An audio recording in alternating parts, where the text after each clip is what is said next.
Hey everybody, it's me, Rick Acosta, the Dodger Card Collector, coming to you with another video. Today is Friday, December 23rd, 2 days before Christmas, and winding down my week from work. It looks like things have finally slowed down, so I thought I'd take the time to make a quick video for everybody. Um, I learned today that Christmas has been postponed or Christmas has been canceled in our family. Unfortunately, the dreaded COVID has struck our family. We were going to have a small gathering, but my nephew and his family picked up COVID this week, and they're not feeling very well at the moment. So we thought it would be best to hold off on things. Uh, I have an 88-year-old mother that we're always concerned about, and a 1.5-year-old great niece. So we're just going to hold things off till January or February. It's probably the best. So all of a sudden, I find myself a free man on Christmas, and which leads me to Christmas Day. I had tickets for the Rams and the Broncos, um, but I sold those a few tickets this week just because I don't know about other. I think it works better in other towns, but this is probably just my LA mentality coming out. I just can't see going to a pro football game on Christmas Day. I mean, I can't imagine like taking a friend who's married or who has children or who has grandchildren and pulling him away from his family on Christmas Day to go see a football game. I know it happens, but it just doesn't seem right. And the game's going to be on television for all of us to see. I'm really curious to see if SoFi Stadium is empty or not, or half capacity. Even if the teams had been good, maybe it would have been a better draw. I, Honestly, I sold my tickets for way less than face value, but I'm happy to unload them. So, what do I got going on hobby wise now that my Christmas has been postponed? Not much. The only reason I'm in front of the camera is because it's Christmas and I want to say Merry Christmas to everybody, Happy Hanukkah, um, all that type of stuff to you guys. It's been a great year. So, I decided to make a part two of my 1941 play ball set. I'm going to show you the next 10 cards that I have. I mentioned in my previous video that I won 27 cards from the Collector Connection auction, which brought up my total to 38 cards. And I made a remark of, that's it, I'm not buying any more cards in December. And someone, I don't remember who, made a comment, uh, famous last words, you're going to end up buying something. And that person was right. So I ended up buying two cards that I am going to show in today's video. Um, but let's do that. Let's turn around the camera and I'll show you guys what I got.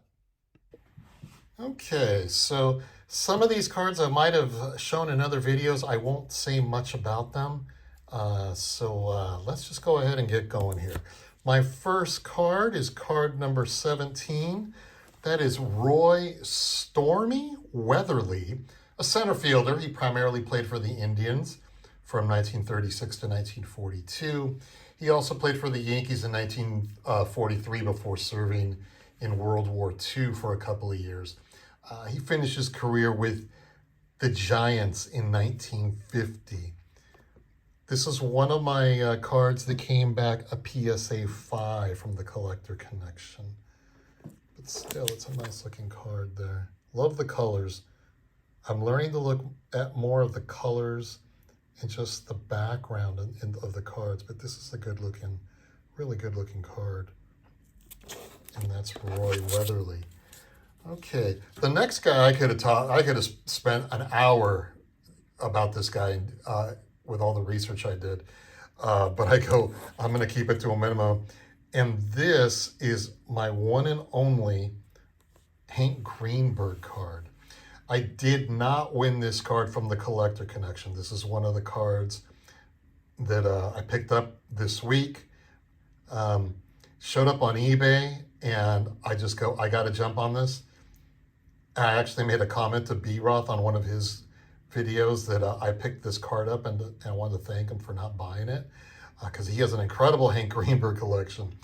So I picked up this one, and what can be said about Hank Greenberg? First Jewish superstar, two-time MVP in 1935 and 1940. He was a five-time All-Star In 1935, his first MVP season, he hit 36 home runs, 168 RBIs with a batting average of 328. And then after that, in 1938, he hit 58 home runs, 147 RBIs, 350, batted 315, and he still finished third in American League MVP balloting. Charlie Gehringer and Joe DiMaggio finished ahead of him that season. In 1940, he won his second MVP with 41 home runs, 150 runs batted in, 340 batting average. Amazing season. And then at that point, World War II came along, and he lost 4 years of his career to the war. In October of 1940, he became the first American League player to register for the first peacetime draft. And Greenberg was originally classified as 4F for flat feet. I have flat feet, so trust me, I know how bad this could be. After his first physical for military service, he was, like I said, classified 4F, and he was recommended for light duty. But then the rumors started that he bribed the board, and Greenberg really didn't want to be likened to Jack Dempsey, who received a lot of negative publicity for his failure to serve in World War I. So this led to Greenberg requesting to be re-examined, and in May of 1941, he was officially inducted into the U.S. Army. He was discharged from the military in June of 1945. He served 47 months, the longest of any major league player. Now think about it from this point of view, with his career stats, he likely would have approached 500 home runs and 1,800 RBIs had he not served in the military. Of course, it was a big deal that he served in the military, and I'm sure he would have, it was best for him to do. He felt what was best for his country, and that was to serve in the military, not play baseball. He was the first player to return from the war, and he played a left field in 72 games and batted .311 in 1945. I like this story a lot. He helped lead the Tigers to a come-from-behind American League pennant, clinching it with a grand slam home run in the dark. There were no lights in Sportsman's Park in St. Louis. In the 9th inning of the final game of the season, the ump was former Yankee pitching star of the 20s, George Pipgrass, and he supposedly said, "Sorry, Hank, I'm going to have to call the game. I can't see the ball." Greenberg replied, "Don't worry, George. I can see it just fine." So the game continued. It ended with Greenberg's grand slam on the very next pitch, clinching Hal Newhouser's 25th victory of the season. His home run allowed the Tigers to clinch the pennant and avoid a one-game playoff against the now second-place Washington Senators. And the Tigers went on to beat the Cubs in the World Series that year in 7 games. In 1947, Greenberg and the Tigers had a lengthy salary dispute, and when Greenberg decided to retire rather than play for less, Detroit sold his contract to the Pittsburgh Pirates, and to persuade him not to retire, Pittsburgh made Greenberg the first baseball player to earn over $80,000. The Pirates also reduced the size of Forbes Field left field area, renaming the section the Greenberg Gardens to accommodate for Greenberg's pull hitting style. And Greenberg played first base for the Pirates in 1947 and was one of the few opposing players to publicly welcome Jackie Robinson to the majors. After the 41 season, Greenberg retired, took a front office position with the Cleveland Indians. He was inducted into the Baseball Hall of Fame in 1956, first player of Jewish descent elected to the Hall of Fame. He garnered 85% of the votes. And in June of 1983, the Detroit Tigers retired Greenberg's uniform number 5 during Greenberg-Gehringer Day at Tiger Stadium. Charlie Gehringer also having his number retired that day. Both players appeared for the ceremony. This will probably be my one and only Hank Greenberg card, but he has a lot of nice cards. But I'm really happy to have this card, just because I haven't. This card, I had 26 collecting goals this season or this season, this year of 2022. And Hank was the last one. And I finally am able to mark off I accomplished all of my goals, all of my collecting goals for this season. So that's Hank Greenberg. Hank Greenberg. All right, next is Red Ruffing, Yankee pitcher. I brought him up in a previous video. That season of 1941, Red pitched and won 15 games, lost 6. He was named to the American League All-Star team and was selected to pitch Game 1 of the 1941 World Series, where Ruffing defeated the Dodgers and the Yankees went on to win the World Series in 5 games. I like these yellow backgrounds as well. Greenberg had it, Red Ruffing had it. All right, next up is Charlie Keller. I also discussed him in a previous video. But I did find an interesting story about him. 1941 was really where Charlie Keller came into his own, hitting 33 home runs, 122 RBIs, 298 batting average. He finished 5th in American League MVP balloting. And he went on to have a pretty good career with the Yankees. Following his retirement, though, I learned, following his retirement as a player, Keller founded Yankee Land Farm. And he had a successful career as a horse breeder, pacers and trotters, near his hometown of Middleton, Maryland. And he named many of his horses after the Yankees, including Fresh Yankee, Handsome Yankee, Yankee Slugger, and Guy Yankee. I always like seeing what happens to these players after they retire. And obviously Keller went on to have a great career as a horse breeder. So that's Charlie Keller. Next up is Harry Gummert.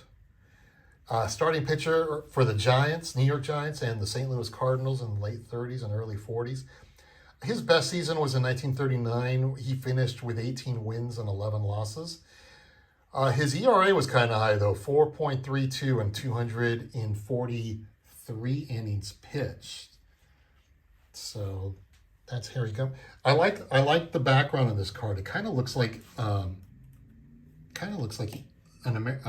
flag behind him. The way they did that, the way Play Ball did his background here.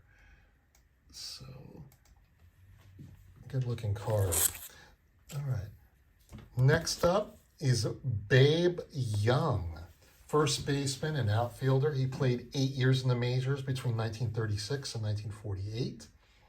His best season was in 1941 when he hit 25 home runs and hit 104 RBIs. I like the look of this card. I say that about all my cards, but this is just an interesting set the more I get to look at them. All right, Joe Marty. Joe Marty. He played 5 seasons with the Cubs and the Phillies, and there isn't really much to say about him. The only interesting tidbit I found about him was that he was a teammate of Joe DiMaggio in the minors when they played for the 1934-1935 San Francisco Seals. And he did win the 1936 Pacific Coast League batting championship. So that's really his claim to fame.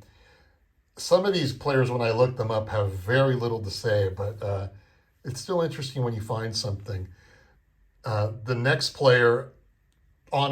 couple of players, I honestly didn't find much about it. It's just interesting how there's just not much to say about them. Jack Wilson. This is the other card I did not win from the Collector Connection auction. I bought this card from Batter's Box. If you guys don't buy from the Batter's Box out of Texas, I definitely tell you to look them up. They had a 15% off sale, and I picked this up along with a 1929 Dazzy Vance card.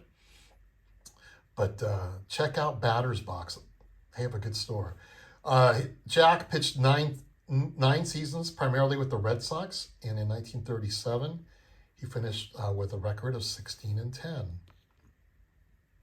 That's a nice card, though. It's off-centered, but still, I'll take it. And we got 2 more. Lou Finney. Love the color on this card. Lou Finney, he played 15 years in the majors, primarily with the Philadelphia A's and the Boston Red Sox. His best season was in 1936 with Philadelphia. He batted .302 and finished with 197 hits. He did finish his career with a career batting average of .287 and 1,329 hits. I was going to comment on the background, but I keep saying it. It's just I really like the look of this card. And my last card is going to be Al Happy Milnar.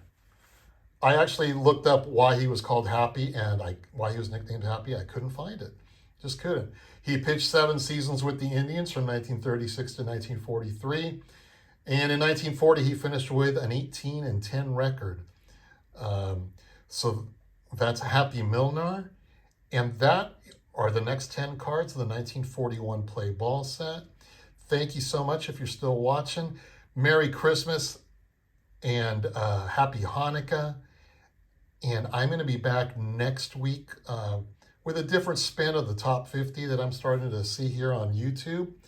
But once again, have a Merry Christmas. Have a wonderful weekend and holidays with your families. And we will see you soon. Take care.